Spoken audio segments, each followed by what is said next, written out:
Assalamu alaikum students, how are you? Hope you all are fine and doing great. Plan class, as you know that we are studying chapter number 1. The name of chapter is problem solving. In this chapter we have learned about the flow chart. So in first lecture I have defined the definition of flow chart. What is a flow chart? Flow chart is a pictorial representation of your algorithm.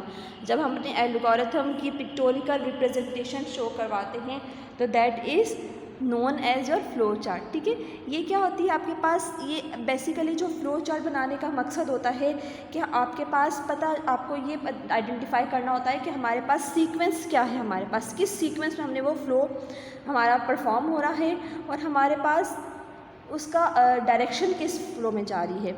As we know that a designer draw a layout plan for before starting construction और the building. जब भी building की construction हो रही होगी तो वो क्या करेगा, सबसे पहले वो अपना प्लान बनाएगा कि उसने अपना वो है सीक्वेंस किस तरीके से करनी है, किस तरीके से उसने अपनी बिल्डिंग को कंस्ट्रक्ट करना है. तो same a programmer perform to draw a flow chart. ठीक है, किसी भी प्रोग्राम को राइट करने से पहले प्रोग्रामर उसका क्या बनाता है, फ्लो चार्ट बनाता है. In such case we have to draw flow chart according to rule. अब ये नहीं होता कि हम अपनी मर्जी के रूल्स की मदद से वो फ्लो चार्ट बना लें. फ्लो चार्ट के कुछ स्टैंडर्ड सिंबल्स होते हैं, उन स्टैंडर्ड सिंबल्स को यूज़ करते हुए ही हम फ्लो चार्ट बना देते हैं. फॉर एग्जांपल हमारे पास एल्गोरिथम में डिफरेंट स्टेप्स होते हैं.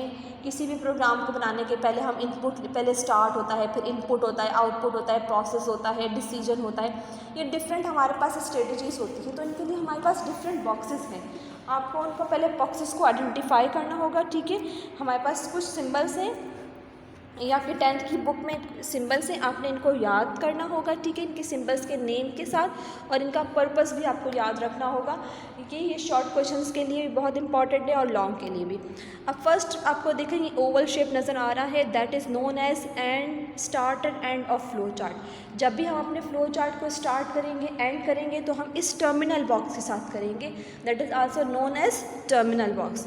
नेक्स्ट आपके पास रेक्टेंगल बॉक्स नज़र आ रहा है, this one box is known as process box. ठीक है, और ये इसका जो पर्पस होता है that is a processing purpose, यानी कि हमारे फ्लो चार्ट में जहाँ पर भी प्रोसेसिंग का पर्पस होगा हमने यहाँ पर ये बॉक्स यानी कि हमने ये रेक्टेंगल बॉक्स प्रोसेस बॉक्स बनाना होगा.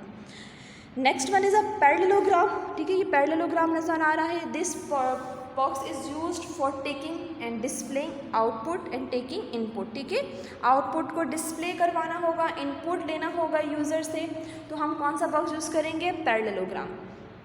Next one is decision box. ठीक है, इसको हम कहते हैं डिसीजन बॉक्स. ये डिसीजन बॉक्स क्यों यूज़ होता है, जब भी हम अपने प्रोग्राम में अपने फ्लो चार्ट में कंडीशन शो करवाएंगे. कंडीशन मीन्स कंपेरिजन करवाएंगे होगे, जैसे for example A greater than B, तो ये हमारे पास कंडीशन होगी. कि कंडीशन का मीन्स कि कंप्यूटर को आइडेंटिफाई करना होगा कि जो यूज़र ने प्रोग्रामर ने हमें कंडीशन दी है वो ट्रू है कि फॉल्स है.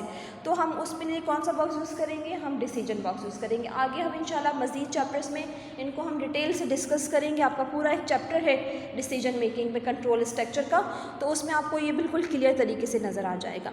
That is a connector. अब ये कनेक्टर क्या होता है, ये कनेक्टर होता है आपके प्रोग्राम के डिफरेंट पार्ट्स को जोड़ने के काम आता है. ठीक है, कनेक्ट करने के काम आता है कि हमारा प्रोग्राम है वो डिफरेंट पार्ट में डिस्ट्रीब्यूट है. जैसे हमने कहा था कि हम अपने प्रोग्राम को क्या करते थे, ब्रेकअप कर देते हैं स्मॉल पार्ट्स में. टॉप डाउन डिज़ाइन की हमने डेफिनेशन में यही पढ़ी थी, sub program is divided into sub program. तो जब हम सब प्रोग्राम बना लेते हैं तो उनको हम कनेक्ट किसके साथ करते हैं, by using connector. Off page on page ये दोनों कनेक्टर हैं, वो आपके पास डिफरेंट पार्ट ऑफ प्रोग्राम को कनेक्ट करने के लिए काम आता है. और this one is known as on page and off page connector. This one is used कि आपका एक पेज पर फ्लो चार्ट आ गया, आप उसको कनेक्ट करो नेक्स्ट पेज के फ्लो चार्ट के साथ. सो नेक्स्ट पेज की जब फ्लो चार्ट को हम कनेक्ट करेंगे तो हम इस of page and on page connector के साथ यूज़ करेंगे. ये आपके पास फ्लो लाइन्स हैं. ठीक है, एरोस कीज है आपके पास, that is a flow lines. Flow lines display और show the flow of control कि अब हमने किस डायरेक्शन में मूव करना है, अप एंड डाउन मूव करना है, लेफ़्ट टू राइट मूव करना है, राइट टू लेफ़्ट मूव करना है, ये आपके पास ये शो कर रहा होता है. ये आपके पास कहलाता है। नेक्स्ट आपके पास से पैरेललोग्राम है, उसके साइड में हमने दो एडिशनल लाइन ड्रॉ की हुई हैं। This box is known as predefined box. ये हम फंक्शंस और सब फंक्शन इंशाल्लाह हम चैप्टर नंबर 5 में इसको डिटेल से रीड करेंगे, ठीक है। और इसको हम कहते हैं सब प्री डिफाइंड प्रोसेस, यानी कि सब रूटीन और फंक्शंस को हम इसमें डिफाइन करते हैं। Next one is known as remarks. ये हम अगर हमने अपने फ़्लो चार्ट को मज़ीद डिस्क्राइब करना है, मज़ीद डिटेल्ड बनाना है, तो हम हर एक स्टेप को उसके रिमार्क्स के साथ हम अलग से शो करवा देते हैं कि ये स्टेप हमने इस प्रोसेस के लिए यूज़ किया है। यानी कि ये डिस्क्रिप्शन ऐड करने के लिए होता है। आप अपने प्रोग्राम में अगर डिस्क्रिप्शन ऐड करना चाहते हो तो आप रिमार्क्स बॉक्स भी यूज़ कर सकते हो। अब हमारे पास कुछ गाइडलाइंस हैं। इन गाइडलाइंस को हमने माइंड में रखकर हमने अपने फ़्लो चार्ट्स बनाने होते हैं। फॉर एग्ज़ाम्पल फर्स्ट आपके पास है ड्राइंग फ़्लो चार्ट में it is necessary requirement should be listed in logical order. Logical order means कि आपका ऑर्डर लॉजिकल कैसे हो सकता है कि आपको पता होना चाहिए कि जब भी हम कोई भी प्रॉब्लम सॉल्व करते हैं तो सबसे पहले उसका जो प्रोसेस होता है वो इनपुट होता है, उसके बाद हम प्रोसेस अप्लाई करते हैं और फिर हम आउटपुट डिस्प्ले करते हैं। कभी भी इस तरह नहीं होगा कि हम एक फ़्लो चार्ट बनाएं जिसमें हम आउटपुट पहले डिस्प्ले करवा रहे होते हैं, फिर इनपुट लें और लास्ट में हम प्रोसेस करवाएं।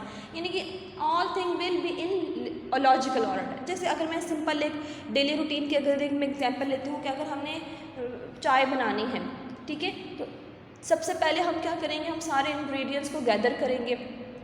उसके बाद हम क्या करेंगे, उनको बॉईल करेंगे सारे इंग्रेडिएंट्स को पानी के अंदर या दूध के अंदर।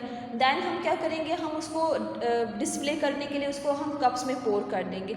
अब ये लॉजिकल ऑर्डर हो गया कि सबसे पहले हमने इनपुट ले लिया, फिर प्रोसेस अप्लाई किया और फिर आउटपुट कर लिया। अगर मैं इसको इलॉजिकल वे में, यानी कि पहले मैंने पोर कर दिया, पोर में क्या करूँगी जबकि मेरी टी तो रेडी नहीं है, उसके बाद मैंने सारे इंग्रेडिएंट्स गैदर कर लिए, तो इसका मतलब आपके पास लॉजिकल ऑर्डर में होता है कि हमने हमेशा काम सीक्वेंस में परफॉर्म करना है जिसका कोई लॉजिक क्रिएट हो रही हो, ठीक है। नेक्स्ट आपके पास है कि a flow chart should be neat, clean and easy to follow. Complication में नहीं जाना है, हमने ईजीएस्ट वे तलाश करना है कि इस प्रॉब्लम को हम फ्लो चार्ट में कन्वर्ट करें तो उसका ईजीएस्ट वे क्या है, ठीक है। उसके ताकि इसको ये करने का मकसद होता है कि ताकि जो भी अगर हमारे प्रोग्राम में कोई और भी अगर हमारा फ्लो चार्ट को फॉलो करता हुआ कोई प्रोग्राम बनाए तो उसको ईजीली उसको पता हो कि मैंने अब कौन सा स्टेप परफॉर्म करना है। Next step, the usually direction of flow chart is from up top to bottom and left to right. Normally जो नॉर्मल हम प्रोग्राम बना रहे होते हैं इट मे बी चेंज, मगर नॉर्मली आपके पास जो डायरेक्शन होती है हमेशा वो अप टू डाउन होती है। यानी कि हम जो फ्लो चार्ट बना रहे होते हैं वो टॉप टू बॉटम मूव कर रहे होते हैं कि सबसे पहले जो टॉप पे जो स्टेप होगा वो फर्स्ट स्टेप आपके पास कहलाएगा, और समटाइम हम मूव कर रहे होते हैं लेफ़्ट टू राइट।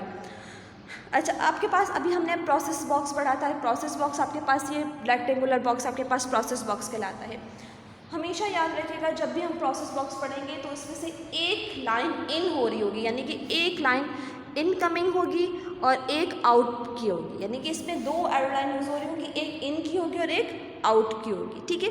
और अगर हम डिसीजन बॉक्स यूज़ कर रहे होते हैं तो डिसीजन बॉक्स में एक इन होती है, ये आपके पास इन की लाइन आ रही है, और दो आउट होती हैं। यानी कि जब भी डिसीजन हम बॉक्स करेंगे तो इसके दो आपके पास लाइन्स बनेंगी, दो कंडीशंस बनेंगी, वो दो कंडीशन आपको शो करनी होगी। Only one flow line is used in conjunction box. जब भी हम ये वाला बॉक्स यूज़ करेंगे, ठीक है, जब स्टार्ट और एंड कर रहे होंगे तो ये आपके पास बॉक्स यूज़ होगा। दिस बॉक्स, इसमें से हमेशा या तो एक लाइन आउट होगी और या एक लाइन इन होगी, कभी इसके पास दो लाइंस नहीं आ रही होंगी। देखिए, स्टार्ट करेंगे तो हमारे पास एक लाइन आउट होगी, जब हम एंड करेंगे तो एक लाइन इन होगी, यानी कि इसके साथ दो लाइंस हम नहीं हो सकती, इसके साथ सिर्फ एक लाइन इन और एक ही लाइन आउट होगी, ठीक है। अगर स्टार्ट होगा तो एक लाइन आउट हो रही होगी, अगर एंड होगा तो एक लाइन इन हो रही होगी। लास्ट में अभी हमने सिंबल्स में पढ़ा था, this box is no remarks box. इस बॉक्स को हम नाम देते हैं एनोटेशन का। That is very important MCQs आपने याद रखना होगा कि इस बॉक्स का नाम क्या है। एनोटेशन ये डिस्क्राइब करता है आपके फ्लो चार्ट को, जैसे मैंने अभी आप लोगों को बताया कि अगर हमें अपने फ्लो चार्ट में कहीं डिस्क्रिप्शन शो करनी होंगी तो हम ये बॉक्स यूज़ करेंगे।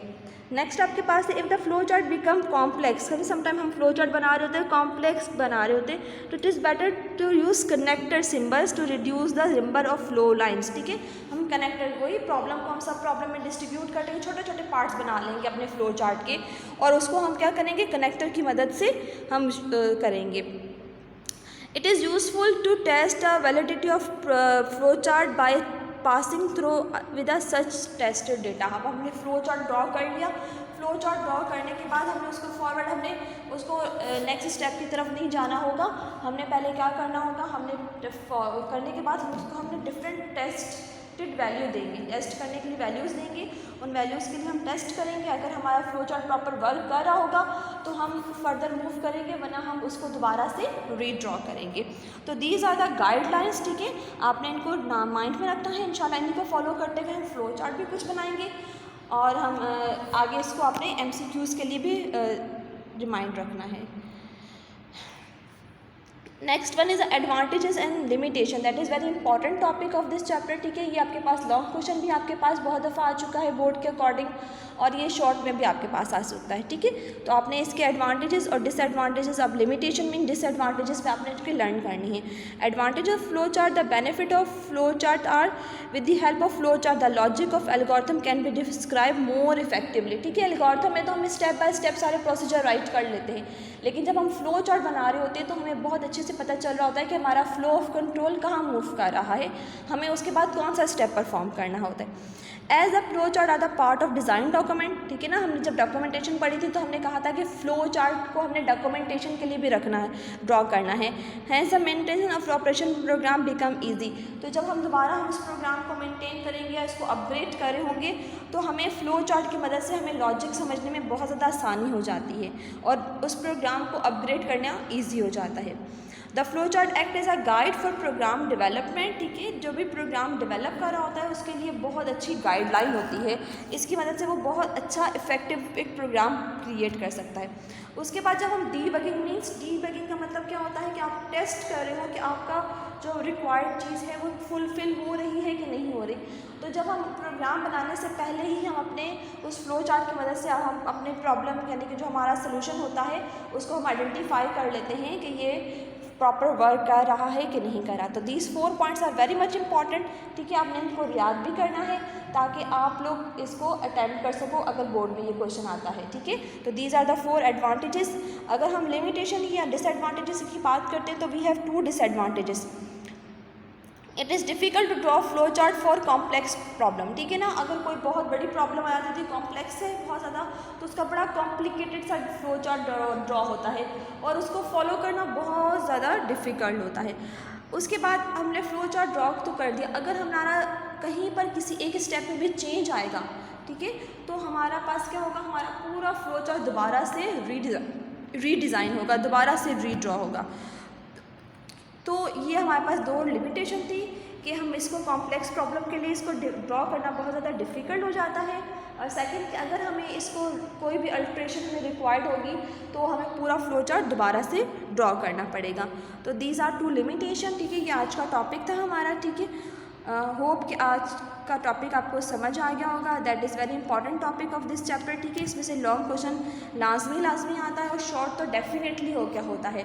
तो फ्लो चार्ट, उसकी गाइडलाइंस, उसकी लिमिटेशंस, उसके एडवांटेजेस आपको फिंगर टिप्स पर होनी चाहिए। So in next lecture we will discuss the exercise of this chapter. ठीक है, और 2 हमारे पास इसके जो फ्लो चार्ट है वो भी हम डिस्कस करेंगे। टिल दैट फ़ी अमान अल्लाह, अस्सलामु अलैकुम व रहमतुल्लाहि व बरकातुहू।